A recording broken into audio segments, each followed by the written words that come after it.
কেন তার সমস্ত পৃথিবী তৈরি করতে 6 দিন লাগলো? আপনি 9 মাস পরে জন্মাবেন। এতগুলো মানুষ দোজখে যাবে? আপনি অবাক হচ্ছেন, এতগুলো মানুষ কিভাবে দোজখে যাবে?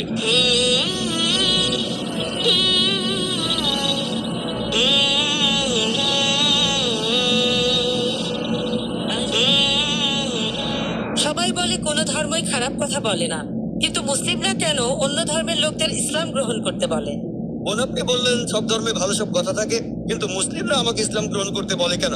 অন্য যেসব ধর্ম আছে সেগুলো যা বলে তার বেশিরভাগ কথাই ভালো। তবে ইসলাম ভালো কথা বলার পাশাপাশি আপনাকে দেখাবে কিভাবে সেটা অর্জন করতে হয়। আমি উদাহরণ দিয়েছি, সব ধর্মই বলে চুরি করো না। ইসলাম একই কথা বলে, তবে ইসলাম দেখিয়ে দেয় কিভাবে সেই অবস্থানে যাবেন যেখানে কেউ চুরি করে না। জাকাত দেন, সাহায্য করেন, এরপর কেউ চুরি করলে তার হাত কেটে ফেলেন, তাহলে চুরি করা বন্ধ হয়ে যাবে, কোনো অপরাধ থাকবে না। এজন্যই আমি বলেছিলাম যে ইসলাম ভালো কথা বলার পাশাপাশি আপনাকে দেখিয়ে দেবে কিভাবে সেটা অর্জন করতে হয়। যদি সর্বশক্তিমান আল্লাহ যে কোনো কিছুই তৈরি করতে পারেন, কেন তার সমস্ত পৃথিবী তৈরি করতে 6 দিন লাগলো? বোন প্রশ্ন করলেন যে আল্লাহ যদি যে কোনো কিছু সৃষ্টি করতে পারেন তাহলে কেন 6 দিন সময় নিলেন? বোন, আল্লাহ যদি চাইতেন একদিনে সৃষ্টি করতে পারতেন, তখন আপনি বলতেন যে কেন একদিনে তৈরি করেছেন, 6 দিনে কেন নয়? কারণ আল্লাহ 6 দিনে এটাই বানাতে চেয়েছেন। ধরুন বলে যে আল্লাহ যা ইচ্ছে করেন তাই সৃষ্টি করতে পারেন।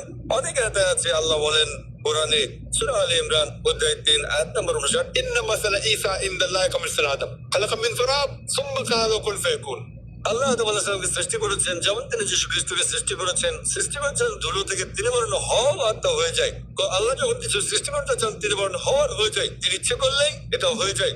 আল্লাহ যদি ইচ্ছে করেন আপনি 9 মাস পরে জন্মাবেন, তাহলে আপনি 9 মাস পরে জন্ম নেবেন। আল্লাহ যদি চান 1 সেকেন্ডে, তাহলে মাত্র 1 সেকেন্ডে। তো আল্লাহ চাইলেন যে তিনি কোনো কিছু 6 দিনে সৃষ্টি করবেন, তাই তিনি করলেন। পৃথিবীতে অনেক মানুষ ভুল কাজ করছে। আমার ভাবতে খুব অবাক লাগে, এতগুলো মানুষ দোজখে যাবে। তিনি অবাক হচ্ছেন, এতগুলো মানুষ কিভাবে দোজখে যাবে? আমাদের এই জীবনটা হলো পরীক্ষা। আপনারা যদি ভালো করে দেখেন যে নিচু গ্রেডের পরীক্ষাগুলোতে বেশিরভাগ ছাত্র পাশ করে, তবে উপরের লেভেলে গেলে সেখানে পাশ করাটা কঠিন। উদাহরণস্বরূপ কোনো কঠিন পরীক্ষায় বসেছেন, যেমন মেডিকেল কলেজে ভর্তি হতে গেলে আপনাকে পড়তে হবে, খাটাখাটনি করতে হবে, পড়াশোনা করতে হবে। একইভাবে বেহেশতে যেতে গেলে এটা সহজ কাজ না, এটা মেডিকেলে ভর্তির চেয়ে অনেক কঠিন কাজ। তাই এটা আসলে পরকালের জন্য পরীক্ষা। যারা আল্লাহর নির্দেশগুলো মেনে চলবেন তারা ইনশাআল্লাহ বেহেশতে যেতে পারবেন। আশা করি উত্তরটা পেয়েছে।